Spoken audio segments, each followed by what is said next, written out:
গল্পের সওদাগর চ্যানেলে আপনাদের সবাইকে স্বাগতম। আজকে আমরা শুনব সুকুমার রায়ের লেখা ছোট গল্প দুষ্ট দর্জি। এক দর্জি ছিল, তার মতো ভালো সেলাই আর কেউ জানত না। একদিন তাদের রাজপুত্রের বড় শখের পোশাক ছিঁড়ে গেল, তাই তিনি সেটা দর্জির বাড়ি লিপু করতে পাঠিয়ে দিলেন। দর্জি বসে বসে পোশাক সেলাই করছে আর ভাবছে, আহা, এমন একটি পোশাক যদি আমি পরতে পেতাম, তবে জানি না আমাকে কেমন দেখাতো। ভাবতে ভাবতে তার ভারী লোভ হলো। আস্তে আস্তে পোশাকটা তুলে গায়ে দিল। তারপর আয়নাটি সামনে ধরে বলল, বাহ, এ তো ঠিক রাজপুত্রের মতো দেখাচ্ছে। কারণ আমাকে দেখে কে দর্জির ছেলে বলে বুঝবে? এনা বলে বাক্স থেকে তার পুঁজিপাটা বের করে নিয়ে রাতারাতি চুপচাপ সে দেশ ছেড়ে পালিয়ে গেল। সে যেখানে যায় তার সুন্দর চেহারা আর দামি পোশাক দেখে লোক মনে করে যে নিশ্চয়ই কোনো রাজা রাজরার ছেলে হবে। চলতে চলতে একদিন তার বয়সী এক লোকের সঙ্গে তার আলাপ হলো। সে লোকটি বলল, এই সুলতানের ছেলে, আমার নাম ওমার। আমার জন্মের সময় গণক বলেছিল যে ২০ বছর বয়স পর্যন্ত নিজের রাজ্যে থাকলে আমার ভয়ানক বিপদ হবে। সেজন্য বাবা আমাকে মামাবাড়ি পাঠিয়ে দিয়েছিলেন। সেখানেই আমি মানুষ হয়েছি। এখন ২০ বছর হয়ে গিয়েছে, তাই দেশে ফিরে যাচ্ছি। দর্জি জিজ্ঞেস করল, আচ্ছা, তুমি তো বড় হয়ে সেখানে কখনো যাওনি, কি করে সব চিনবে? ওমর বলল, এ রাস্তা ধরে কিছু দূর গেলে একটা মসজিদ দেখা যাবে। সেখানে বাবা আমার জন্য অপেক্ষা করবেন। এই যে তলোয়ার দেখছো, এটা মামা দিয়েছেন। তার সঙ্গে বাবার এই কথা আছে যে এই তলোয়ার দেখিয়ে আমি বলবো, যার আশায় বসে আছেন আমি সেই। আর বাবা উত্তর করবেন, আল্লাহ তোমার মঙ্গল করুক। তাহলেই চেনা হয়ে যাবে। এরকম গল্প করতে করতে দুজন একটা সরাইখানাতে ঢুকল। সেখানে খেয়ে দিয়ে দুজন শুয়ে রইল। দর্জিটার কিন্তু সারা রাত ঘুম হলো না। সে ভোর না হতেই উঠে ওমরের তলোয়ারটি নিয়ে চুপচাপ সেখান থেকে পালালো। খানিক দূর গিয়ে দর্জি দেখতে পেল যে একটা মস্ত মসজিদের সামনে অনেক লোকজন দাঁড়িয়ে আছে। তাদের মাঝখানে একটা বুড়ো লোক বসে আছেন। তার চেহারার পোশাক দেখেই সে বুঝল ইনি নিশ্চয়ই সুলতান। সে সোজা গিয়ে তার পায়ের কাছে তলোয়ারটি রেখে সালাম করে বলল, যার আশায় বসে আছেন আমি সেই। অমনি সুলতান তাকে বুকে জড়িয়ে ধরে বললেন, আল্লাহ তোমার মঙ্গল করুক। সঙ্গের লোকেরা তখন আনন্দে কোলাহল করতে করতে বাড়ি যাবার আয়োজন করতে লাগল। এমন সময় ওমর হাঁপাতে হাঁপাতে সেখানে এসে হাজির। সে চিৎকার করে বলল, ওর কথা শোনো না, ও একটা জোচ্চোর। আমি আসল সুলতানের ছেলে। দর্জি তাড়াতাড়ি বলে উঠল, আরে, এটা একটা দর্জির ছেলে, পাগল কিনা তাই অমন যাতা বলে। সুলতান বললেন, পাকড়াও দেখি, ওটাকে পাগলা গারদে রেখে দেওয়া হবে।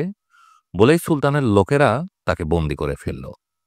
সকালবেলা সকলে বাড়ি পৌঁছাতেই সুলতানা ছুটে এলেন। কিন্তু দর্জিকে দেখেই তিনি কাঁদো কাঁদো হয়ে বললেন, এ তো আমার ছেলে নয়, তার চেহারা এরকম ছিল না। সুলতান বললেন, আরে, কচি ছেলের মুখ কি আর অমনি থাকে? বড় হয়ে চেহারা বদলিয়ে গেছে। সুলতানা বললেন, না না, আমি কতবার আমার ছেলের মুখ স্বপ্নে দেখেছি, সে মুখ মোটেও এরকম নয়। এমন সময় ওমর হঠাৎ প্রহরীদের হাত ছাড়িয়ে এসে একেবারে সুলতানার পায়ের কাছে পড়ে বলল, আমি আপনার ছেলে, ও লোকটা জচ্চোর। তাকে দেখেই সুলতানা চেঁচিয়ে উঠলেন, এই তো আমার ছেলে, একে আমি স্বপ্নে দেখেছি। তখন সুলতানের ভারী রাগ হলো। তিনি ওমরকে ধরে তখনই পাগলা গারদে রাখতে হুকুম দিলেন। সুলতান আর কি করেন, তিনি ঘরে বসে খাওয়া দাওয়া ছেড়ে রাত দিন কাঁদতে লাগলেন। কাঁদতে কাঁদতে হঠাৎ তার মাথায় এক বুদ্ধি জোগালো। তিনি সুলতানকে গিয়ে বললেন, আমার একটা শখ হয়েছে যে তোমার ছেলেকে আর ওই পাগলা দর্জিকে দুটো ওড়না বুনতে দিব। যারটা ভালো হবে সেইটা আমার জন্মদিনে গায়ে দিব। সুলতান বললেন, সে তো বেশ কথা। তারপর দর্জি আর ওমর দুজনকেই সুচ, সুতো, জরি, রেশম এসব দিয়ে সুলতানা বললেন, আমাকে সুন্দর একখানা ওড়না বানিয়ে দিতে হবে। দর্জি ছেলে ভাবল, সুলতানা আমার পর চটে আছেন, এবার তাকে খুশি করে দিতে হবে। তাই সে খুব যত্ন করে সোনালি রূপালি ফুলপাতা এঁকে চমৎকার একটা ওড়না বানালো। তাই দেখে সুলতানা বললেন, বাছা, তোমার হাতের সেলাই তো বড় চমৎকার, একেবারে ওস্তাদ দর্জির মতো। এমন সেলাই কোত্থেকে শিখলে বলো দেখি। তখন দর্জি ভারী থতমত খেয়ে গেল।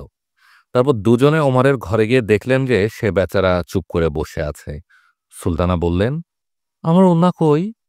ওমর মুখ ফুলিয়ে বলল, আমি তলোয়ার চালাতেই শিখেছি, সুদ চালাতে তো জানি না। সুলতানের মনে তখন ভারী খটকা লাগল। সে দেশে এক আদ্যিকালের পাহাড়ি ছিল, বুড়ি ছিল। লোকে বলতো সে জাদু জানে। সুলতান অনেক ভেবে কিছু ঠিক করতে না পেরে সেই বুড়ি জাদুঘরকে গিয়ে সবকিছু বললেন। বুড়ি তাকে দুটো কৌটো দিয়ে বলল, আপনি বাড়ি গিয়ে ওদের দুজনকে বলুন এর মধ্যে একটা কৌটো পছন্দ করে নিতে। যে যা পছন্দ করবে তাতেই বোঝা যাবে কে আপনার ছেলে।